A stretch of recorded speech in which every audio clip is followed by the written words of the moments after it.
Luffy has a new attack, Sanji comes in clutch, and the Blackbeard pirates finally make their move.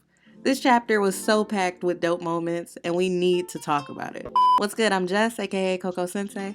I do anime and manga related content, reviews, and occasionally talk about Jesus. Wait a minute! If you're new, welcome. Get a snack and sit down, because we got a lot to talk about. Today I'm recapping the latest chapter of One Piece, so here's your spoiler alert if you have not read it. So we left off last chapter with hype moments when Dory and Broggy showed up. But now we see that the whole giant pirate crew is out here, including our old friends Oemo and Kashi from Enies Lobby.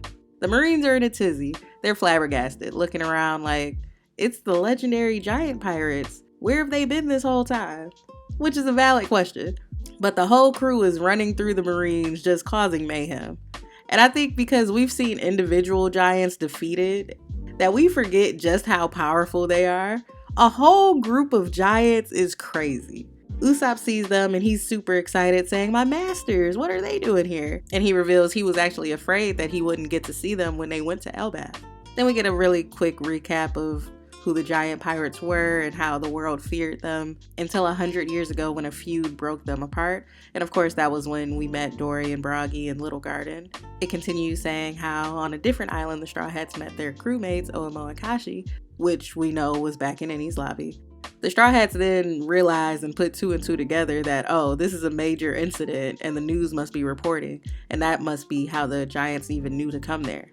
Usopp is crying, saying they're not here to wage war, they're here to help us break out of this mess. Let's hurry up and leave. Then we see Brook, who, if you remember, he was on the Going Merry with Lilith. Brook tells Nami, hey, we passing by soon, while calmly drinking tea. Lilith is frantic though, cause she like, this Sunny is going fast. If they shoot off the island into the barrier, they'll explode. She continues saying they didn't have a plan on how to stop the Sunny. Then we see Jinbei remarking on how there's a lot of ruckus going on, and it's not the time to be fighting. And remember, he's on his way to get Zoro, because Zoro is still fighting Luchi. And in the grand scheme of things, fighting Luchi is not a priority right now, if we really think about it. Then we see some panels that have stirred up a lot of conversation this week. We see Luchi and Zoro fighting. Both are panting and out of breath. They all breathing heavy, child. It's a whole thing. Zoro says, can we wrap this up? I'm in a hurry. Luchi responds saying, that's something the eventual victor would say, Roronoa, but you're only dead weight holding your friends back. You're a pack of fools who can't cut a member loose. As long as you're alive, your friends are trapped here. But Zoro comes back saying, you saying that as if you in control of how long we fight. Now, many people were upset with these panels because we all believe after King, there's no reason Zoro should seemingly be struggling in a fight with Luchi, especially after Luffy so easily dealt with him so many chapters ago. But I'm gonna give Zoro grace because he's possibly still injured after enduring all he did in Wano. Let's remember, Zoro was down bad until Chopper gave him that shot that would temporarily get him back on his feet. Zoro is that guy, but realistically, there's no way he's completely healed. Also, people are saying Zoro isn't taking the fight seriously because he doesn't have his bandana on or whatever. But honestly, my man was breathing hard, and the island is clearly under attack. I doubt Zoro is just playing with Luchi. He's not at full power, but I wouldn't go as far to say he's just toying with him in the fight. Then we see pacifistas are making light work of Navy ships. Remember, they started firing on them last chapter due to Bonnie's command. The Vice Admiral with the questionable neck and double chin combo issues some orders to pull the smaller ships back, and he vents his frustration saying, how have things gone so wrong that we're attacking our own military weapons, as we see a Navy ship take out a pacifista. They cut back to where Luffy is still bouncing around in the air. The drums are playing, and he says, hey Bonnie, why are you crying? Bonnie's like, of course I'm crying, idiot. I've been looking for you. Luffy's like, huh? We've been together this whole time.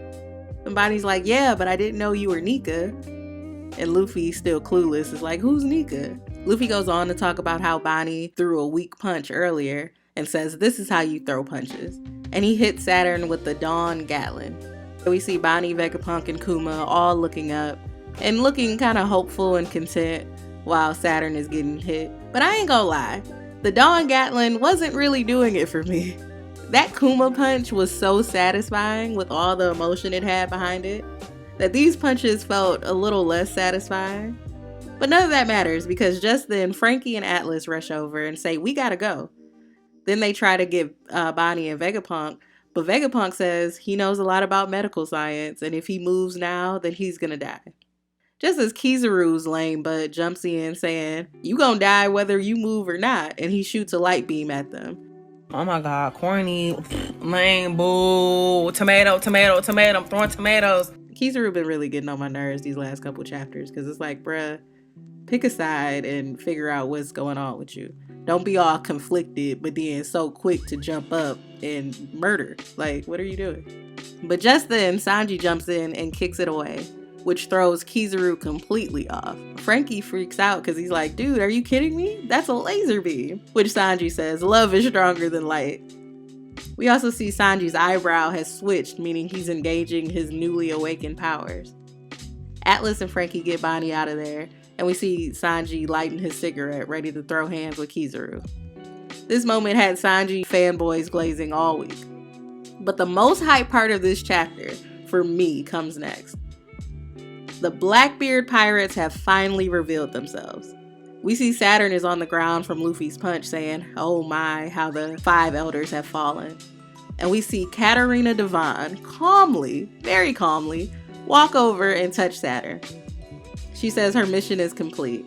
Her and Van Augur stand there as Saturn questions, what are you people doing here? I didn't expect to see savages from level 6 submit to another leash. Talking to Katarina because remember, she was one of the prisoners who broke out of Impel Down with Blackbeard. And Katarina replies saying, oh, but Teach is special.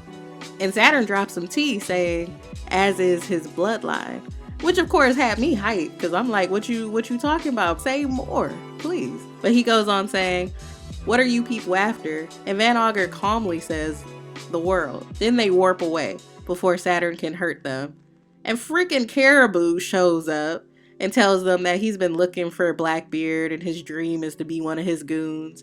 And he begs them to take him to Blackbeard. And that's the end of the chapter. So much is going on in this one.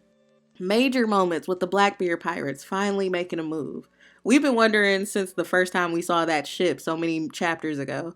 And Oda alerting us to their presence paid off better than we could have expected.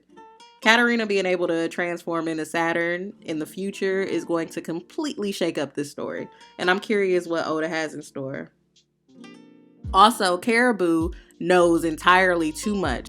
I mean, he's been with them since Fishman Island. And ain't no way he not gonna tell Blackbeard about the different poneglyphs and all the information about the ancient weapons and everything. We also have Sanji and Kizaru's fight being set up. And some people don't think that Sanji is at that level yet to beat an admiral, but I think we should have faith in him.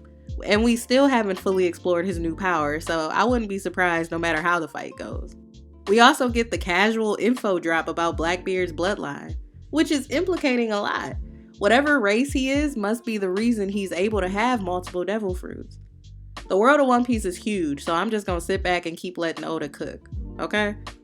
Drop your thoughts about this week's chapter in the comments and what you're looking forward to seeing in the next chapter.